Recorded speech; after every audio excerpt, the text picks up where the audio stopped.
Hello student, welcome back to my new video.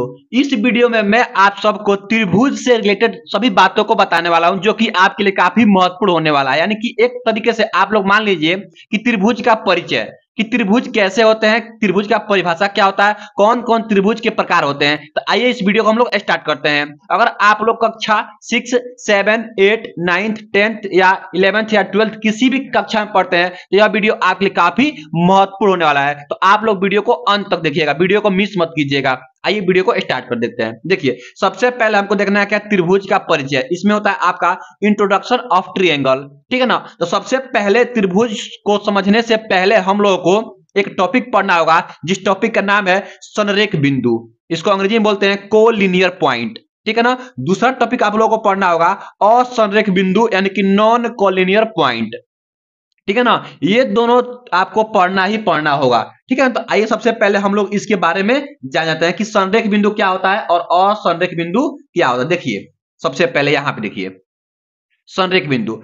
संरेख बिंदु दो या दो से अधिक ऐसा बिंदु जो एक ही रेखा पर स्थित हो, या कह सकते हैं कि एक ही सिद्ध में स्थित हो, ऐसे बिंदुओं को हम लोग संरेख बिंदु कहते हैं। जैसे देखिएगा, यहाँ पे बिंदु ए है, यहाँ पे बिंदु आपका बी है और यहाँ पे बिंदु आपका सी है। तो तीनों बिंदु एक ही लाइन पर है, यानी कि एक ही रेखा पर स्थित है। इसका मतलब क्या है कि ये तीनों बिंदु संरेख बिंदु कहलाएंगे, ठीक है ना। अब देखिए, उसके बाद से हम लोग को देखना होगा क्या, हमको देखना होगा ये असंरेख बिंदु। दूसरा नंबर असंरेख बिंदु, तो ये क्या हो जाएगा, दो या दो से अधिक ऐसा बिंदु जो एक ही रेखा पर स्थित न हो। जैसे देखिएगा, बिंदु यहाँ पे ए है, यहाँ पे बिंदु बी है और यहाँ पे बिंदु सी है। तो ए बी सी तीनों बिंदु एक ही रेखा पर स्थित नहीं है, इसलिए तीनों बिंदु क्या हो जाएंगे, असंरेख बिंदु कहलाएंगे, ठीक है ना।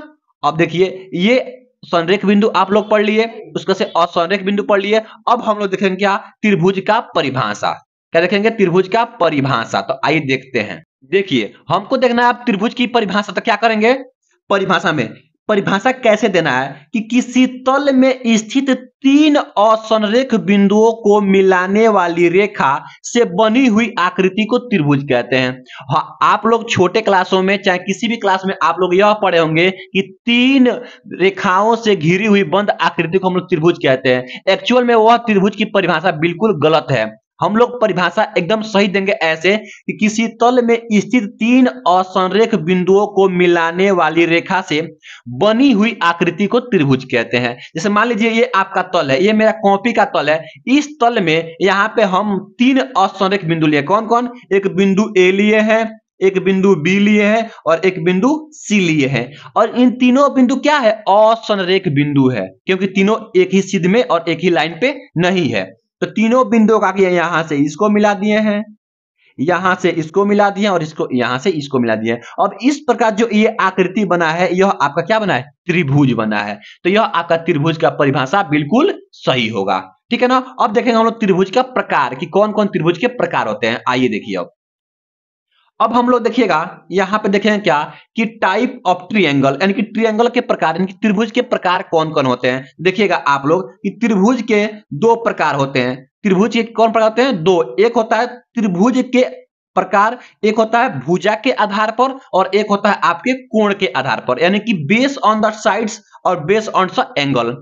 तो दो दो चीज देखेंगे, पहला क्या कि भुजा के आधार पर और दूसरा आपका कोण के आधार पर। तो सबसे पहले हम लोग देखेंगे, देखिएगा यहाँ पे देखिए, यहां पे क्या हुआ है कि आपके भुजा के आधार पर कौन कौन होते हैं। भुजा के आधार पे आपको होता है कि समबाहु त्रिभुज, दूसरा होता है आपका सम द्विबाहु त्रिभुज और तीसरा आपका होता है विषम बाहु त्रिभुज, ठीक है ना। इसका हम लोग परिभाषा भी देखेंगे और इसका उदाहरण भी देखेंगे।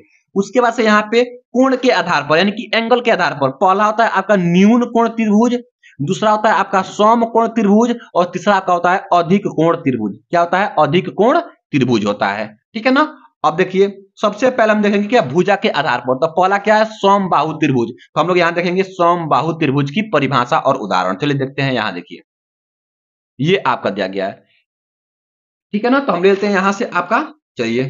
तो सबसे पहले आप लोग को ये देखना है कि समबाहु त्रिभुज। तो समबाहु त्रिभुज क्या होता है कि ऐसा त्रिभुज जिसके सभी भुजाएं आपस में बराबर होती है, यानी कि सभी भुजाएं आपस में समान होती है, यानी लंबाई में क्या होती है, समान होती है। तो इस त्रिभुज को हम बोलते हैं क्या, समबाहु त्रिभुज। जैसे देखिए यहाँ पे ए बी सी, तो ए बी बराबर आपका बी सी हो जाएगा, बी सी बराबर आपका ए सी हो जाएगा, यानी कि जितना ए बी की लंबाई उतना बी सी की लंबाई उतना ही आपका ए सी की लंबाई हो जाएगा। तो ऐसे त्रिभुज को हम बोलेंगे क्या, समबाहु त्रिभुज बोलेंगे। ठीक है, अब देखते हैं दूसरा नंबर। दूसरा आपका दिया गया क्या, दूसरा आपका दिया गया कि सम द्विबाहु त्रिभुज। क्या, सम द्विबाहु। देखिए इसके नाम से ही समझ में आ रहा है कि सम मतलब समान, द्वि मतलब दो, बाहु मतलब भुजा। इसका दो भुजा आपस में बराबर होंगे। तो ऐसे त्रिभुज जिनके दो भुजाएं आपस में बराबर होती है, तो ऐसे त्रिभुज को हम बोलते हैं सम द्विबाहु त्रिभुज। जैसे देखिए ये ए बी सी दिया गया है, तो इसमें ए बी रेखा ए सी के बराबर है, तो यह क्या हो जाएगा आपका सम द्विबाहु त्रिभुज हो जाएगा। ठीक है ना। अब देखते हैं अगला विषम बाहु त्रिभुज। अब देखिए, अब हम लोग को देखना है क्या, विषम बाहु त्रिभुज। तो विषम बाहु मतलब क्या है, विषम मतलब अलग अलग, बाहु मतलब भुजा, और त्रिभुज मतलब त्रिभुज, यानी कि ऐसे त्रिभुज जिनके सभी भुजाएं अलग अलग होती है या बराबर नहीं होती है, ऐसे त्रिभुज को हम बोलते हैं क्या, विषम बाहु त्रिभुज। देखिए जैसे ए बी, बी सी और सी ए, ये आपका एक त्रिभुज है, तो इसमें ना ए बी बी सी के बराबर है, ना बी सी आपका सी ए के बराबर है, तो ऐसे त्रिभुज आपको कहलाएंगे विषम बाहु त्रिभुज कहलाएंगे। ठीक है ना। अब देखिए, अब तो भुजा के आधार पर हो गया, अब हम लोग देखना है क्या, कोण के आधार पर। तो सबसे पहले हम देखेंगे कोण के आधार पर कौन सा, देख लीजिए आपका पहला नंबर क्या होता है। पहला नंबर हम लोग देखेंगे कोण के आधार पर न्यून कोण त्रिभुज। क्या देखेंगे, न्यून कोण त्रिभुज। तो ऐसा त्रिभुज जिसके सभी कोण न्यून कोण अर्थात 0 डिग्री से अधिक और 90 डिग्री से कम हो, तो ऐसे त्रिभुज को हम लोग बोलते हैं न्यून कोण त्रिभुज। जैसे देख लीजिए यहाँ पे ये आपका एक त्रिभुज दिया गया है, सभी त्रिभुज देखिए 0 डिग्री से अधिक है और 90 से कम है। ये 70 है तो 0 से अधिक 90 से कम, 55 है 0 से अधिक और 90 से कम, यहाँ भी आपका 55 है तो 0 से अधिक और 90 से कम। तो यह त्रिभुज आपका क्या कहलाएगा, न्यून कोण त्रिभुज। क्या कहलाएगा, न्यून कोण त्रिभुज।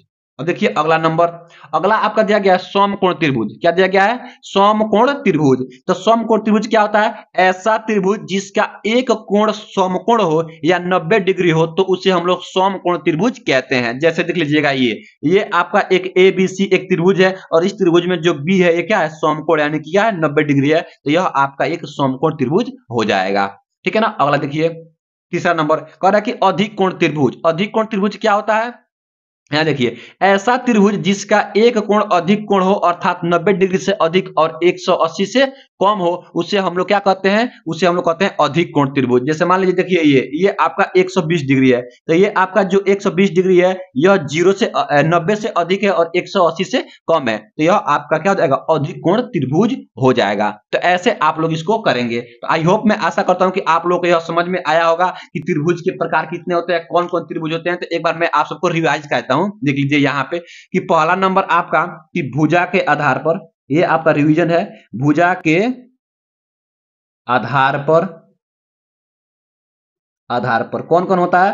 पहला नंबर आपका होता है क्या, समबाहु त्रिभुज। समबाहु त्रिभुज, ठीक है।